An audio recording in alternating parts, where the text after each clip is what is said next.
Hello, and welcome back to Spittin Sports with Lamar. I am Casey Lamar, and I'm coming at you from the 256. Today, I'm going to go ahead and talk about the college football playoff rankings, kind of just discuss specifically the top four uh, for a second, just go over the rankings, the first real rankings that even matter for this season, the college football playoff rankings. I wanted to go ahead and say if you do enjoy this video, go ahead and leave a thumbs up, share the video, and subscribe to the channel to see more of my content like this, and as well as anything else that I produce. But let's go ahead and talk about the rankings. I'll pull those up in a minute, but for the top four, no surprise at who the top two were. No surprise at who was number one. You had Alabama number one. The way they've been playing, you can argue about their record, or not their record, their schedule, whatever you want to say, but the way they've been beating people is ridiculous. They've Missouri was closest game by 29 points. It's just ridiculous what they're doing. You can argue about strength of schedule, but it doesn't matter when you're winning the way Alabama is winning. Number two is Clemson.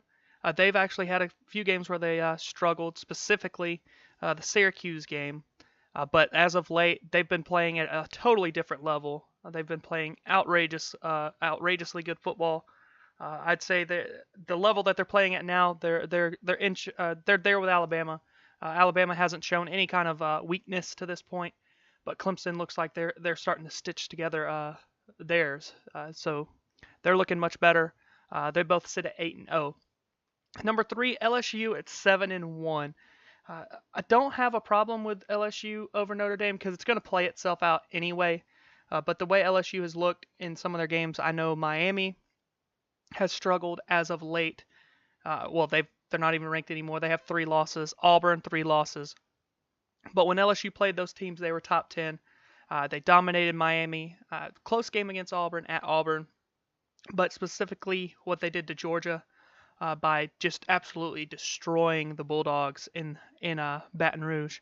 36-13 in a game that was never even close. I have no issues with the LSU being at 3, but obviously LSU and Alabama play this weekend, so that will figure itself out with number 1 versus 3. Number 4 is Notre Dame. They're at 8-0, sitting number 4. I don't have a problem with Notre Dame. They're undefeated. They've beaten the teams they've had to beat to this point, Michigan, Stanford, but they've looked good in doing so. The worst they looked was against a good team was Michigan, and they were up early and never looked back on, never relinquished that lead. Stanford, they really took care of Stanford. They struggled obviously with Ball State and a couple other teams, but they did not lose. They stayed undefeated. All they have to do is make sure they don't lose. If Notre Dame doesn't lose, they're in, obviously. But Notre Dame, for Notre Dame fans, they just got to hope Notre Dame doesn't pull off losing to somebody they shouldn't, which they've done several times in the past. But you got Notre Dame at 8-0. If they continue to win, they will be a lock for the playoffs. Now I wanted to go ahead and talk about the rest of the rankings here. You've got Michigan at number 5. I think that's the right spot for them. They've done nothing but win football games. They absolutely beat up on Wisconsin, which doesn't look as good now, but when they were playing, they were both top 20 programs. Michigan, a close loss to Notre Dame, not a bad thing anymore because Notre Dame is still undefeated. Michigan went to Michigan State and beat a ranked Michigan State team. I think Michigan's in the right spot at 7-1 behind the team that beat them at number 5. But you got Georgia at 6. They're one blemish, that absolute beatdown at the hands of LSU. But they redeemed themselves by coming back and winning that game over Florida last weekend. I like Georgia at 6. Oklahoma, their loss to Texas didn't look too great when it happened. Obviously, they made it close towards the end of the game. But they slide back in at 7. I think there's some other teams that should be ranked ahead of them, but it'll all play itself out. Oklahoma slides in at 7. Washington State at 8. Kind of a head scratcher. They lost to USC, but the committee liked what they've seen. Obviously, they beat down on Oregon, but so did Arizona last weekend. I really think these three teams here. I think Kentucky should probably slide in at 7 because of the schedule they've played and who they've beaten. They've got a top 5 schedule right now of who they've played with. They haven't lost in regulation yet. They lost to Texas A&M in overtime at A&M. It's not a bad loss, but it doesn't matter. Kentucky, Georgia play this weekend for the SEC East, and I have no issues. I have no real issues with the way that is right there because everything will play itself out. Washington State, they play in the weakest conference out of the power conferences, so it doesn't look good for Washington State's chances unless chaos happens. But like I said, Kentucky, Georgia will play itself out, so one of these two teams will be down this week after this weekend. Ohio State slides in at 10, and this is where you can really start mixing everything up. But they're 7-1. And they did get run off the field by Purdue, and it just gets you could just start putting teams in here at this point. Ohio State slides in at 10. They still have to play Michigan. They still have time to correct things, but last time we saw Ohio State, it was not good, and they slide in at 10. Florida, they slide in at 11. They're a good football team. Like I've said, they're 6-2, but their 2 losses are to Georgia and Kentucky, and they've beaten LSU. They've beaten some good teams. They've looked good beating some of those teams. Florida at 11, no issue with that. Obviously, they can't win the East now. Their playoff hopes are done at 6-2, but Florida's 11, and I think they really spoke about UCF. UCF is further down in these rankings than they are in the AP poll. They slide in at 12. They're really showing that UCF has zero shot unless absolute chaos happens. Teams above them are gonna have to lose basically the rest of their schedule for UCF to get in the mix for a top 6 spot, much less a playoff spot. But I think they've really spoken on UCF. UCF hasn't beaten or played a team with a winning record to this point.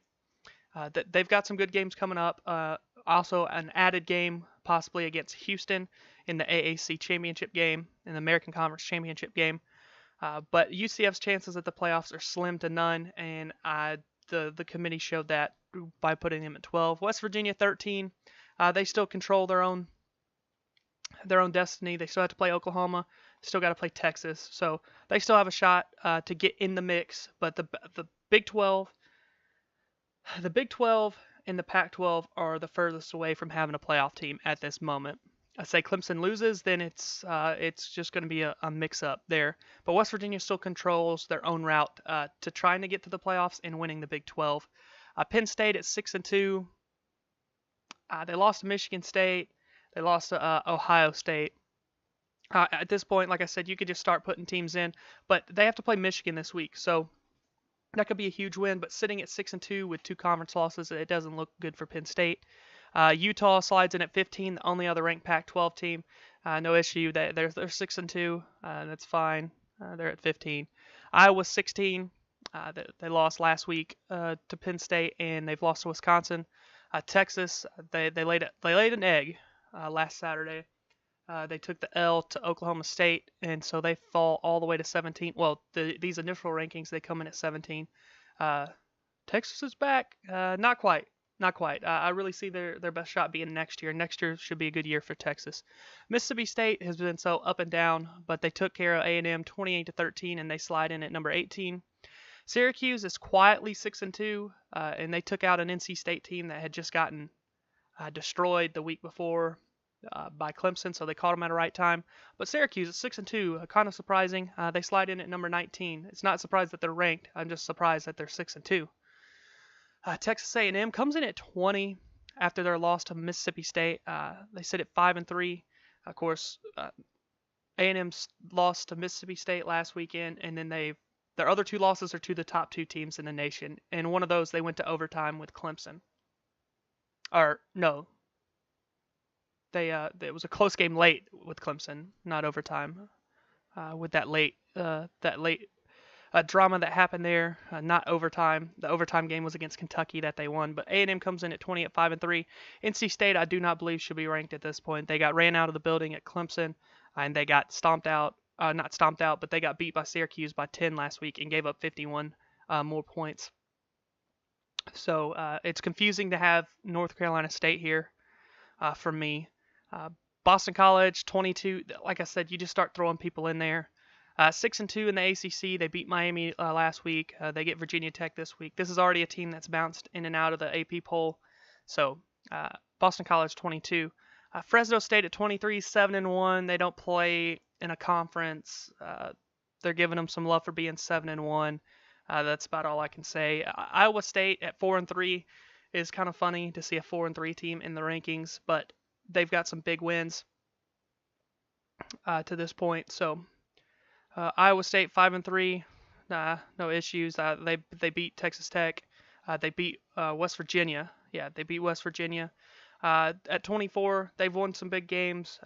They've lost some games too, but Iowa State 24 or whatever.